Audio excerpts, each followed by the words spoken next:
Boa tarde, e estou cumprimentando a todos na gloriosa paz de nosso Senhor Jesus Cristo.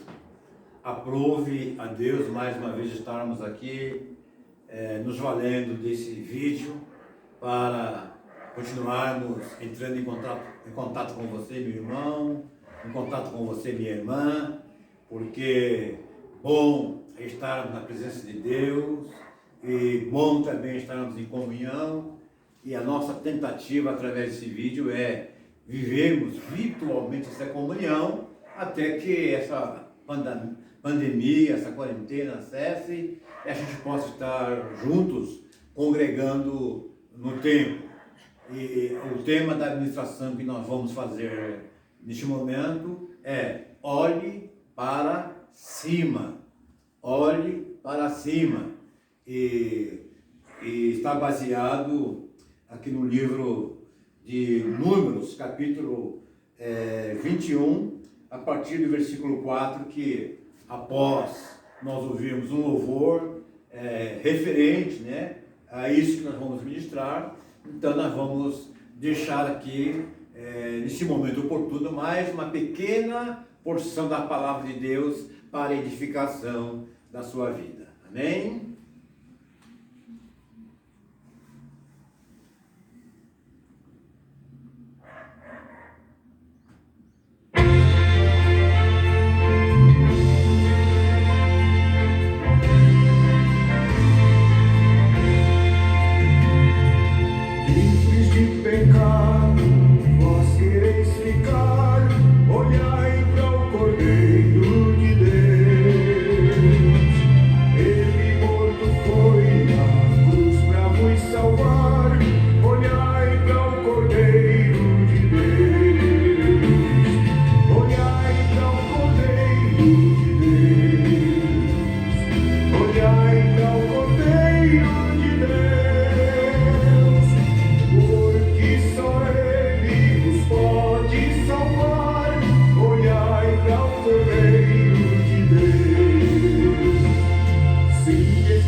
Amém, graças a Deus.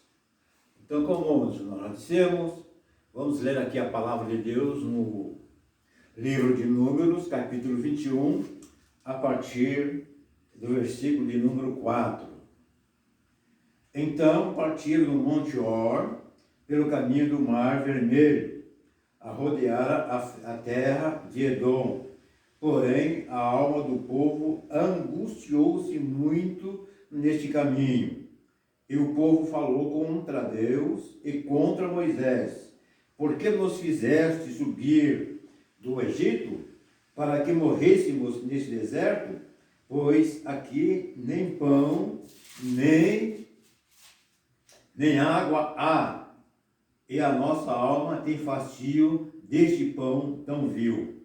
Então o Senhor mandou entre o povo serpentes ardentes, que morderam o povo, e morreu muito o povo de Israel.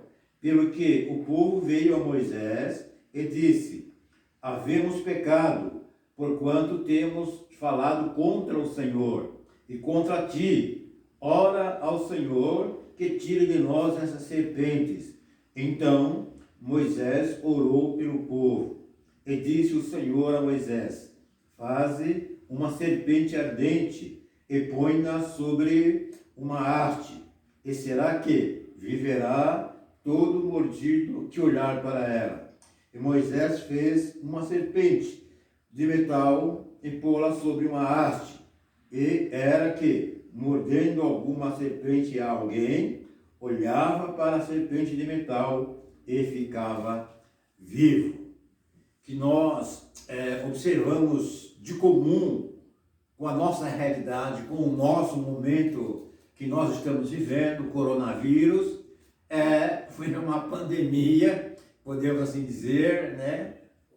Que Deus permitiu que viesse no meio da tribo de Israel, da nação israelita, porquanto estavam em meio ao deserto, peregrinando para a terra que manava leite e mel, caminhando em direção à terra que Deus havia prometido a eles, mas que até então ainda não havia acontecido, e eles estavam em meio a um deserto muito forte, um deserto causticante. Durante o dia, temperatura altíssima, um calor altíssimo. À noite, a temperatura caía e era um frio intenso, mas mesmo assim Deus não os desamparou, fazendo com que durante o dia uma nuvem estava ou pairava sobre o acampamento, lhes proporcionando sombra, bem como uma brisa fresca. E à noite uma coluna de fogo,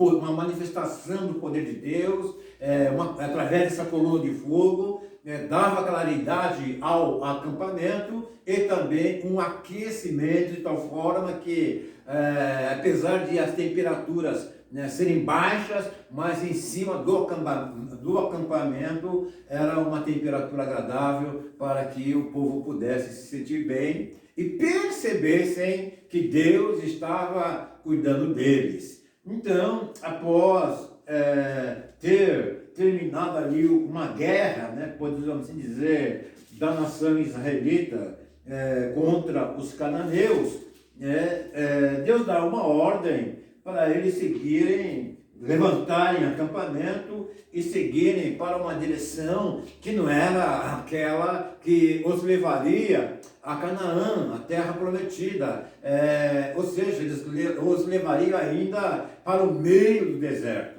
E assim sendo, o povo, como diz o texto aqui, ficou muito angustiado, ficou muito triste. Em outras palavras, ficou muito nervoso com Deus, ficou muito descontente com Deus, ficaram chateadíssimos com Moisés, porque tomaram um rumo que não era aquele que os levaria para a Canaã prometida, mas estava levando para o meio do deserto. Então, o que subiu ao coração daqueles israelitas, é de que Deus os queria matá-los ali no meio daquele deserto, queria destruí-los ali no meio daquele deserto. Então eles se angustiaram, ficaram nervosos, ficaram irados contra Deus, contra Moisés, e o povo falou com Moisés: por que nos tiraste do Egito, né, para morrermos aqui à míngua, no meio desse deserto? E enfim, houve um murmúrio, uma reclamação geral, né, em meio ao acampamento, no meio das 12 tribos,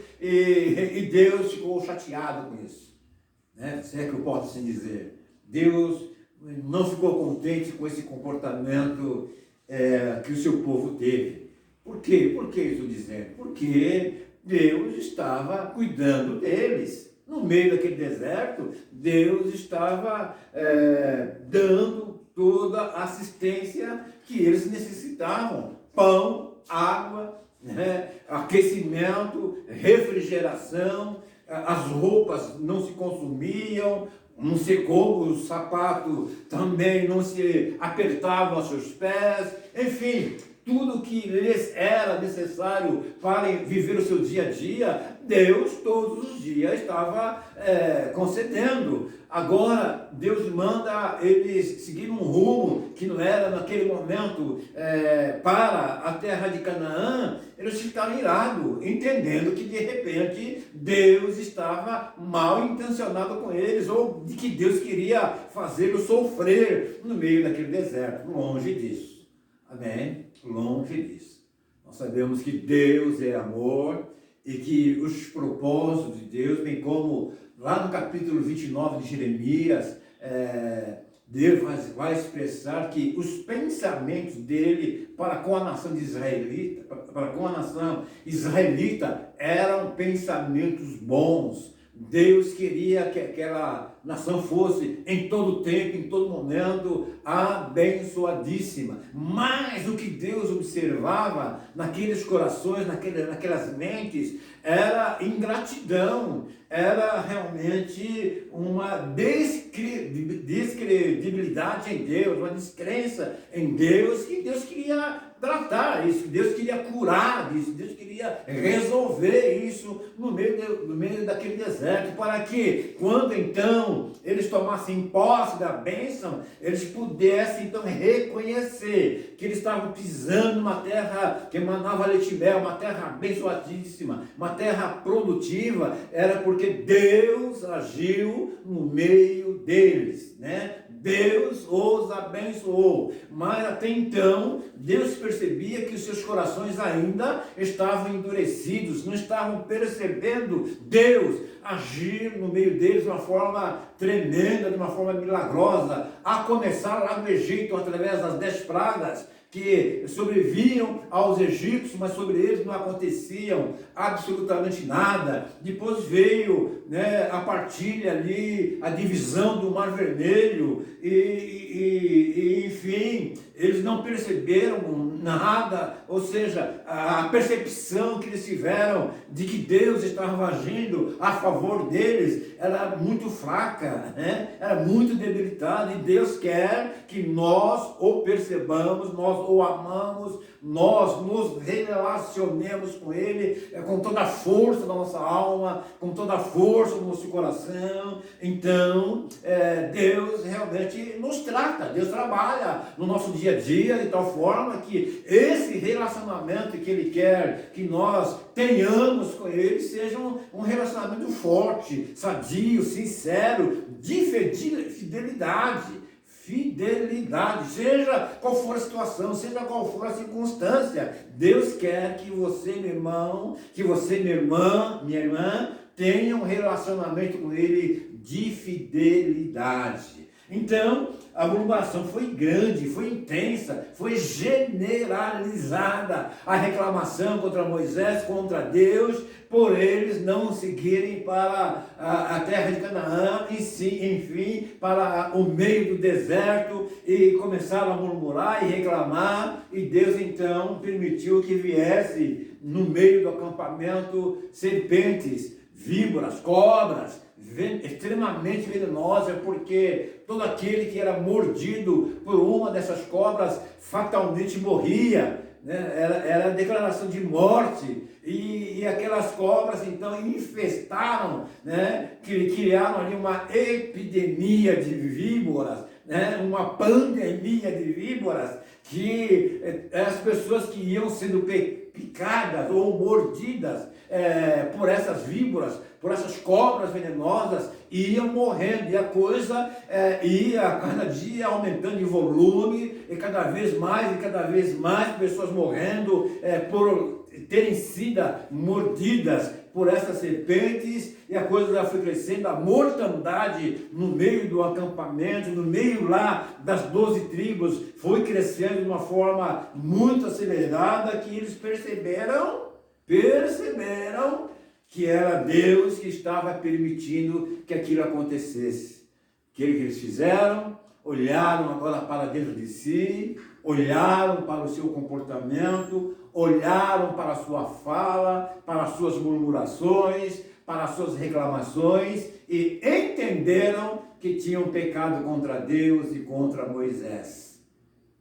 A razão daquela epidemia de cobra, né, de víboras venenosas, era por causa do pecado da blasfêmia, da murmuração contra Deus e contra o seu servo Moisés. Reconhecido, né, identificada a causa do problema, reconhecido, né, o porquê daquilo estar acontecendo, eles então reconheceram que eles pecaram, falharam, erraram diante de Deus, se arrependeram, se dirigiram para Moisés, e olha, Moisés, nós erramos em termos nos irado com Deus, afrontado Deus, te afrontado Moisés, te dizendo porque nos tiraste lá do Egito para morrermos aqui no meio desse deserto escaldante. Nós erramos, Moisés, e estamos aqui pedindo perdão, e também pedindo para que você ore a Deus,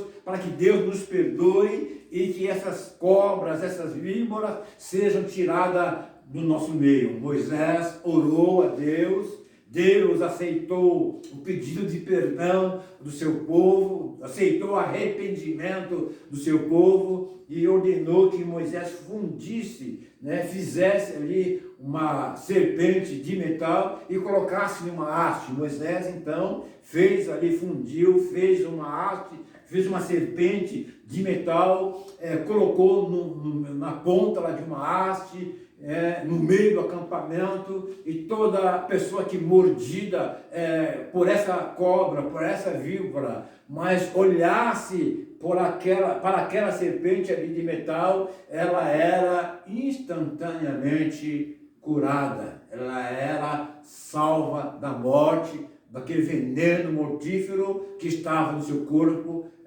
por aquele ato milagroso, né, da parte de Deus, quando então aquela pessoa olhasse para aquela serpente metálica. E nós, ao introduzirmos então esse momento de meditação, nós ministramos aqui esse louvor: olharem para o Cordeiro de Deus. Amém? Estamos vivendo a pandemia do coronavírus, mas a bem verdade, existe uma epidemia, uma pandemia muito mais grave, muito pior do que o coronavírus, que é a pandemia do pecado, que está destruindo o ser humano, destruindo as famílias, levando aquele que é a imagem e semelhança de Deus para o inferno, para a condenação eterna. E isto vem se alastrando, isso vem crescendo de uma forma mundial, né? Nos 4 cantos do mundo nós vemos o homem procurando mais as coisas terrenas, mais as coisas malignas, maléficas para a sua alma, para a sua vida, e cada vez mais virando as costas para Deus. Então, além dessa pandemia coronavírus, né, tem uma pandemia chamada pecado, que está realmente devastando a humanidade nesta vida atual, e sobretudo levando milhares e milhões de pessoas à condenação eterna. Mas diz o texto, né, aqui no Evangelho de João, capítulo 3, versículos 14 e 15, que diz: e como Moisés levantou a serpente no deserto, assim importa que o Filho do Homem seja levantado, para que todo aquele que nele crê não pereça, mas tenha a vida eterna. Amém? Então, o homem, os cientistas estão aí desesperados, buscando um remédio para combater essa coronavírus. Sem sombra de dúvida, vão lograr êxito, vão encontrar, vai se resolver, vai se encontrar um antídoto para esse vírus, Covid-19, sem dúvida alguma, mais dias, menos dias, mais meses ou menos meses, né? A ciência vai encontrar um remédio para esse vírus, mas e para o vírus chamado pecado? Amém? Que vem há séculos e séculos e séculos, levando, como já disse, milhares e milhares de pessoas para o inferno. Existe algum antídoto? Existe algum remédio? Amém? Então, existe, como nós acabamos de ler, assim como Moisés levantou simbolicamente aquela serpente metálica no deserto, no meio do acampamento, para que toda a pessoa mordida por uma víbora extremamente venenosa, extremamente perigosa, né, não morresse, mas olhando para aquela serpente metálica, a pessoa era salva da morte, era salva dos efeitos do veneno daquela cobra. E aqui então, no Evangelho de João, Jesus fala que assim como, né, Moisés levantou aquela serpente, importa, é necessário, foi necessário que Deus, da mesma forma, nos enviasse Jesus Cristo para que, pregado na haste daquela cruz, daquele Calvário, pudesse derramar o seu sangue para que todo aquele que então acreditasse no seu sacrifício de redenção, sacrifício de remissão, sacrifício de restauração da condenação eterna, pudesse agora novamente ter paz com Deus. Então, Jesus foi, sim, levantado no Calvário, né? Morreu e ao terceiro dia ressuscitou, e após 40 dias ele voltou para o lugar de onde ele veio. Mas ele veio a este mundo para cumprir uma missão de trazer à raça humana, trazer ao ser humano um antídoto contra o vírus chamado pecado, que tem levado milhares e milhares de almas para o inferno. Ele foi levantado naquela cruz, né, há 2020 anos atrás, aproximadamente, e todo aquele que tem crido nesse Jesus, ele tem sido liberto do vírus, dessa condenação eterna que é o pecado. Amém? Então, olhai para o Cordeiro de Deus. Olhe, meu irmão, para cima. Olhe para o alto. Olhem para o nosso Senhor Jesus Cristo, autor e consumador da nossa fé. Olhe para o nosso Senhor Jesus Cristo neste momento também de angústia, né, que nós estamos vivendo aí, nessa restrição social, restrição econômica, que vai, né, infelizmente se agravar, apesar das medidas que o governo está tomando, mas não tem sido suficiente. Muitos lares precários estão sendo afligidos com a falta do pão, com a falta do leite, com a falta do sustento de cada dia. Mas a nossa administração é para um problema maior, que é a condenação eterna. Mas Jesus veio, morreu na cruz, amém, cumpriu a sua missão, cumpriu a determinação de Deus, né, para que ele deixasse no meio de nós um antídoto para o vírus chamado pecado. E todo aquele que recebe o Senhor Jesus Cristo como seu único e suficiente Salvador, este está curado do pecado e livre da condenação eterna. Amém? E finalizando a palavra diz aqui também, na primeira carta do apóstolo João, capítulo 5, versículo 19, diz: sabemos que somos de Deus e que o mundo está no maligno. Ou seja, estamos vivendo num mundo cujo dominador, segundo a permissão de Deus, é Satanás, é o maligno.